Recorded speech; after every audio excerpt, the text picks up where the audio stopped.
Welcome in to DC On Screen, episode 165. I am your host, David Z. Robertson. This is my co-host, Jason Goss. Hi. Today we are going to get super spoilery on Arrow 419, Canary Cry. Mm-hmm. To recap, the team mourns Laurel's death as a new Black Canary is seen stopping an illegal weapons exchange. Oliver discovers that someone took Laurel's sonic device from the hospital. The imposter is Evelyn Sharp, a H.I.V.E. prisoner who Oliver believed was with Darhk voluntarily. So more self-blame for Ollie, of course. Mm-hmm. Captain Lance desperately looks for proof that Laurel is alive. Then, when her death is absolutely proven, for a way to resurrect Laurel, even calling Nyssa al Ghul for some Lazarus Pit assistance. Mm-hmm. Diggle, full of guilt over getting Laurel killed, goes after Darhk's wife, Ruvé Adams, but Oliver stops him from killing her for some reason. Ruvé issues arrest warrants for all the vigilantes. Sharp goes after Ruvé publicly, but Oliver convinces her not to talks her kill down her for some reason. Yep. At Laurel's funeral, Oliver reveals Laurel was the Black Canary to preserve her legacy. Afterward, Oliver vows to kill Darhk, which seems kind of weird considering he just convinced two different people not to kill Ruvé Adams. Whatever. In flashbacks, Oliver and Laurel begin a new relationship following the death of Tommy Merlyn, but leaves to ultimately. God, what did I write here? But leaves Laurel to grieve on her own when he leaves for Lian Yu. There you go, guys. And question on that. I'm sorry. Question on that. Is that how he gets back for year 5? Is that how he gets back to Lian Yu? He just voluntarily decides to go back? Well, no. Is that how we're going to get back to the Remember island? how- I'm trying to figure out how we're getting back to the island here. That's all. Oh, remember how he, well, in this episode, you know how, like, when we came back from when we came back to season 2, Mm-hmm. how he just went back to Lian Yu because he needed to be alone after Tommy's death? Yeah. I mean, yeah. Oh, that was when that happened. Okay. Yeah, that's And just when that happened. Felicity and Diggle show up and convince him not to be a jackass, and he comes back. Yeah, but, I don't remember there being a part he was with Laurel at any given point during, and that's just weird. That's just weird that Laurel would be like, "Oh, my fiance whom I love died. Let me start tonguing Oliver down." Yeah, that's weird. That's weird, writers. I'm sorry. Apparently, when they just find themselves alone and in any kind of personal tragedy, they just end up hooking up. I Which guess. That's actually a real thing in a lot of ways. I mean, I'm sure it's a real thing. I mean, people do that shit. I'm not saying that it's not real. I'm just saying it's not necessarily befitting a character, I mean, we were supposed to believe that she actually did love Tommy, Mm-hmm. and would have a little more problem. Meant to say, you got your Tommy back. Whatever. No, I didn't get my Tommy back. There was no Tommy. He died. He was dead. I know. It's close you're going to get to him now. Don't want Tommy back. Why am I supposed to get to him now? He's not coming back. Apparently death means something now, so yeah, I guess you won't get it back. Which I'm fine with. That was just one of your outside bets, I know. But, oh god. And I kind of liked the trick with the Tommy funeral, just because of how it played online. There were 2 funerals in this episode, and with all the set picks coming out, that's how it got confused. Which, if that was planned in any way, that hey, since news is going to leak, why don't we just double up so they won't be able to tell? Good job. Right. Yeah. If it just worked out that way anyway, hey, remember that trick? Yeah. Which, Tommy's funeral. Yeah, I defended it last week. Mm-hmm. Over on Legends of Tomorrow when our buddy Scott Madison was saying, "Oh, Quentin's hair looked awful. Did they not remember what it was like, when he had hair?" And I was like, "Wait, now this was before the show ever started, so he may have had more." Yeah, they just used that same wig and it looked awful. I'm like, no, that's not what his hair looked like in between the seasons. It's just not. It can't be. Can't be. His regular barber caught the pneumonia or something. It's just maybe, I don't know. Didn't have time for a lot of haircuts that summer. I don't know. Right. The hairline was a little too different. It was bad. Even with you and Scott's continuing discussion, I still haven't found the time to give a damn about his hair. I've wanted to. I keep meaning to look, and then I just can't. That's fair. I don't blame you, Jason. I wish I could be so negligent. Right. I have hope for you.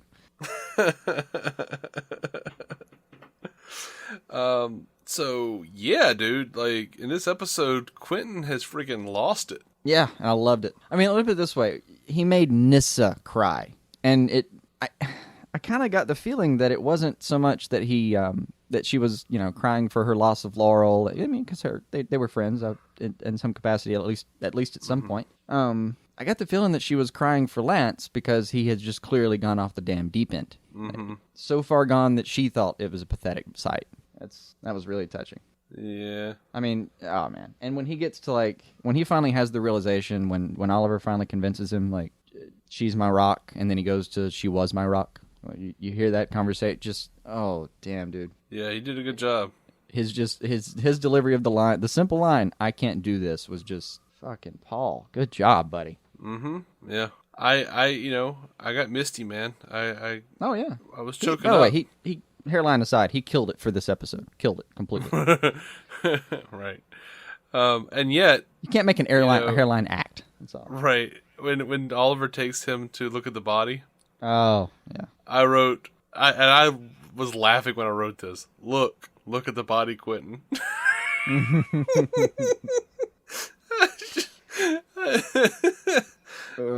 a sick piece of crap, man. That's just what I am. But...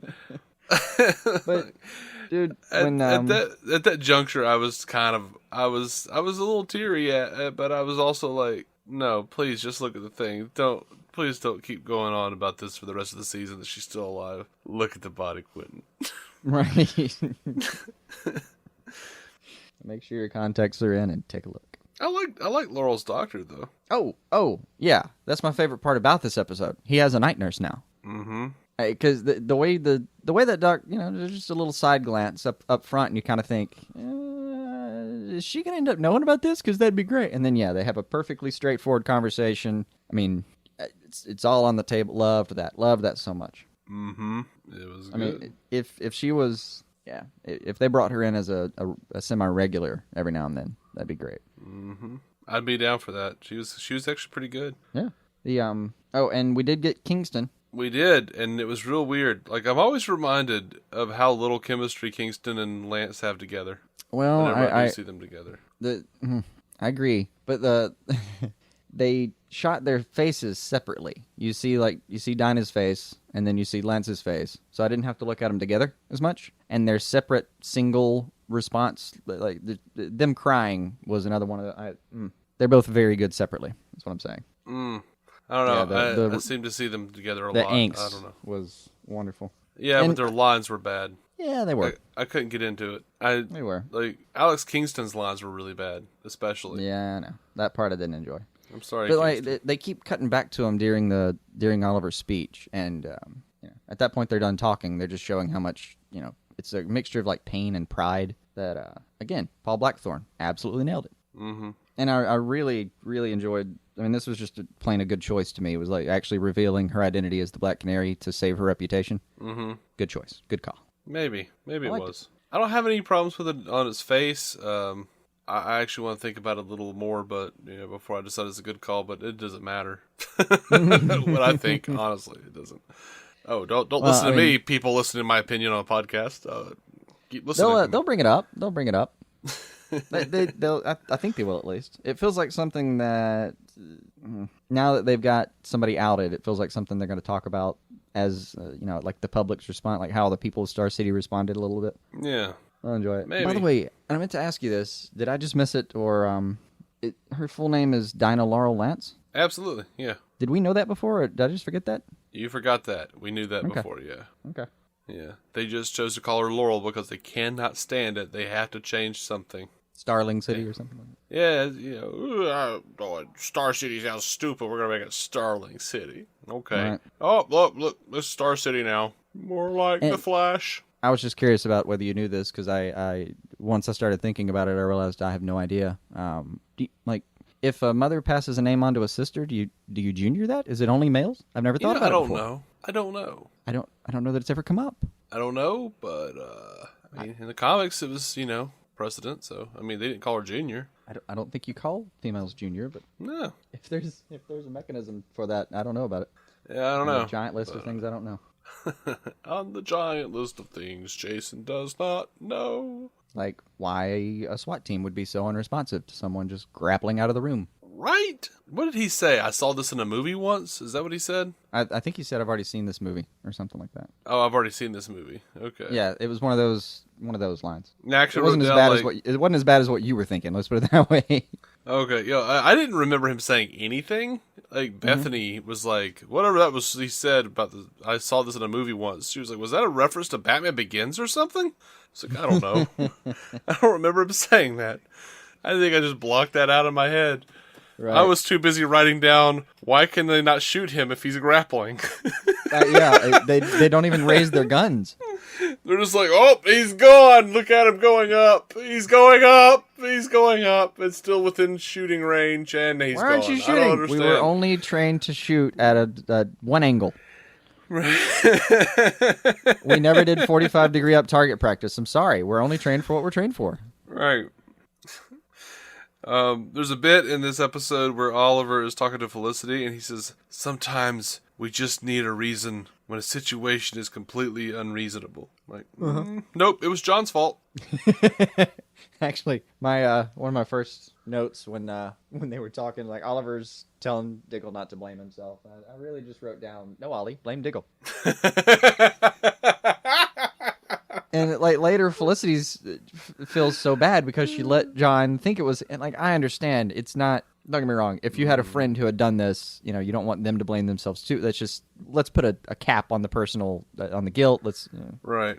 Like if this was actually my friend, I wouldn't be giving myself this advice. I would do exactly what Oliver did. But somehow in the show, I'm thinking, no, call him out. Yeah, like I'm sitting there going, wait, no. Oliver and Felicity have talked John out of feeling guilty already. No. This is not what David Ramsey promised us. No, what he promised us is what he gave us. And by the way, he did a fantastic job this episode, too. He did. Remember the line, I'm so angry I can hardly breathe? Uh-huh. Dude, the way he delivered that, he's just frothing. It's perfect. Perfect. Oh, by the way, Oliver throwing that dart in that cop's neck? Hell yeah. Yeah, that was good. He just walks in. Oh, yeah. Yeah. Is Felicity back on the team now? Is that where we're going to go with that? Is who? Felicity. You know, I don't know. I mean, I kind of didn't care. I kind of liked the idea of her not being there and Echo Kellum being there. I mean, if I could get them both, I feel like I'm being greedy, but that'd be great. I do. I feel like Felicity will be back, and I feel like she and Oliver will get back together by the end of this season. I think they're too popular for that not to happen. Like a few weeks having passed, I gotta admit, I was starting to get used to your suggestion that they just get back to the friend zone and that's where they hang out, kind of semi-permanently. Oh, that'd be wonderful. I would like it to get back to the point where we could have their back and forth. Like, they were funny together, and I loved that because the show fucking needs it sometimes. Like, there's just very little levity in this show, and it's something I really missed about Felicity being gone right now. And even when she's back, it's that she's going through so much at the moment that we're not getting that. So unless we have Echo Kellum, we don't really get any. Mm-hmm. You don't take the edge off at all. You know, you say that, but I laughed when Felicity was like, John is one illegitimate child away from being Oliver. Yeah, that was good. Even at her worst, she's still pretty clever. At her most dour. Oh, by the way, they've done this to me twice in the last few episodes. You pointed out the paperclip shirt, right? Mm-hmm. Thea's paperclip shirt. Did Felicity's shirt get you this time? I didn't notice it. It's like white and a bunch of silver beads all over the thing. She looks like a Dalek. It's weird. Oh, yeah, I did actually notice that. It's like a bunch of old lady brooches. I don't normally find myself distracted by like the civvies of characters in shows like this. In the last few weeks, they've done that to me. Yeah, I mean, I don't know what to do with it. I don't either. I feel like this is the point of the seasons, like, you know, in that the guy that show runs Bones. Mm-hmm. He said that, you know, and there's a documentary on Netflix called Showrunners. Really interesting. I really suggest going and checking that out if you're interested in TV and how TV works. But he said basically the first season the actors work for you. Second season your partners, and the third season and onward you work for them. And I'm getting the feeling that that's where like all this eclectic style is coming from. Is just the actors feeling like it's now our time to shine. And I follow a bunch of these people on Instagram. I see the crap they wear. Yeah, this might be them. It's just a compromise sweater somewhere. Yeah, I mean, I don't know. If Roy comes back and he's wearing eyeliner but without the mask, we'll know it's true. I don't know if Roy would qualify, though, because he's been on and off so long that, right now, if he just said, well, I won't come back, okay. I mean, been nice working with you. They probably would. Like, if... I think they'd probably let him, do whatever he wanted to. Yeah, maybe. I mean, he is married to Felicity, right? No. I thought they were dating? Are they dating? You know what? That's all, like, really... Is that a thing? Did I just wander into a TMZ bullshit thing? That is... You want... Basically, it's impossible to know. Like, we don't know. Like, they're friends, but they call each other boo, and they apparently kind of make out and stuff on Instagram. But he's also apparently gay. And refuses to qualify himself as anything sexually. I don't know what's happening. I kind of just tuned out at that point because it just kind of seemed like he was whatever.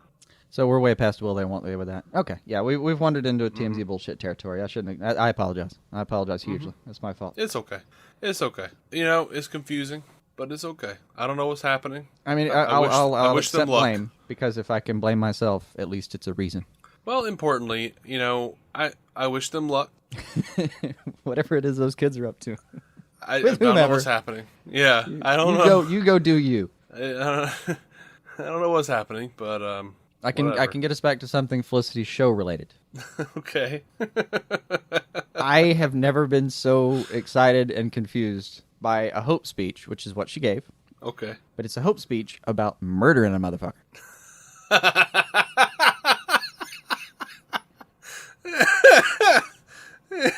Yeah. I loved it. I mean, I loved it. I got through, and I kind of realized my mouth was hanging a little bit open because it had hit me somewhere during there. Oh, this is Felicity trying to incite murder. Yeah. I couldn't. Yeah. Just if you had told me 3 seasons ago that I was going to be seeing that, I wouldn't have believed you. That's fine. They've already got a gang. Now it's like they've just evolved into like 2 rival gangs who are trying to kill each other. Don't make it sound like West Side Story. There are no superheroes anymore. It's just, time to pop a cap. They're going to roll on somebody? Yeah, and hopefully, Felicity can convince Oliver, like, hey, so maybe we use something other than an arrow. I don't think she has to convince him at all that he needs to find a new tactic, because he's tried a few times to, hit the streets, and that has not gotten him a damn thing. I don't know, Actually, man. That's pretty much what he's talking about in the back of the limo is, I don't know what to do. Yeah. I don't know what to do. I keep shooting arrows at him, and he keeps catching them. Here's what you do. He keeps making them float. No. You kill Oliver. You let him go to hell. You let him bring back his friend Constantine. For whatever the hell Constantine was doing in hell a few episodes ago. I forgot about that. I want Constantine. We always do. We could pretty much... we obsess over it, too, so we could... left to our own devices, we'd have him in, all 3 shows. We would. To me, he's like the Spike of this universe. Like, I would have him wherever I could. Right. Where he's most needed is Arrow, to be honest. Yeah. I think that's where he could do the most good. The Flash really doesn't need a damn thing. Supergirl's over for now, so who cares anyway? Not that he wouldn't have made a fine... I don't know. He would have been the gruff, non-believing asshole to her giant hope symbol. That would have been a fun dynamic for an episode and all, but... Yeah, he's definitely most needed on Arrow. I agree.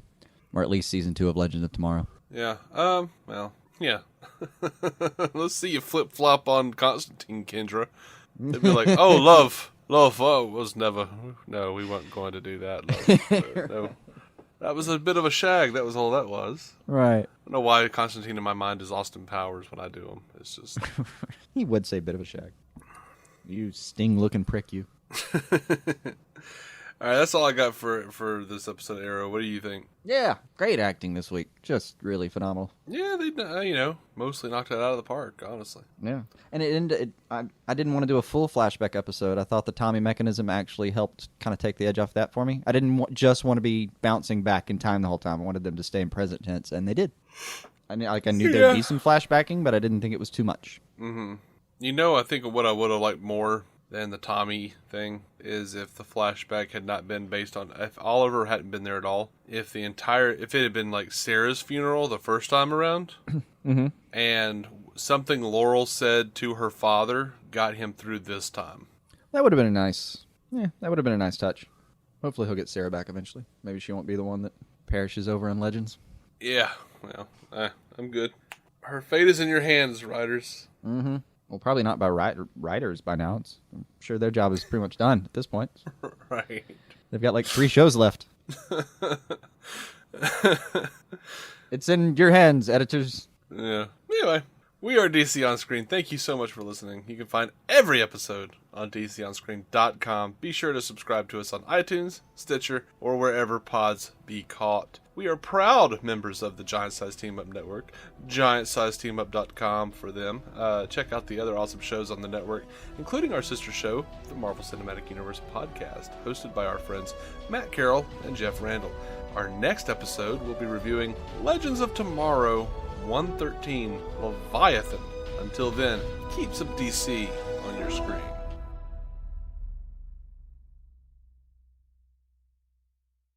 With Lucky Land Slots, you can get lucky just about anywhere. Dearly beloved, we are gathered here today to... Has anyone seen the bride and groom? Sorry, we're here. We were getting lucky in the limo and we lost track of time. No, Lucky Land Casino, with cash prizes that add up quicker than a guest registry. In that case, I pronounce you lucky. Play for free at LuckyLandSlots.com. Daily bonuses are waiting. No purchase necessary. Void where prohibited by law. 18+. Terms and conditions apply. See website for details.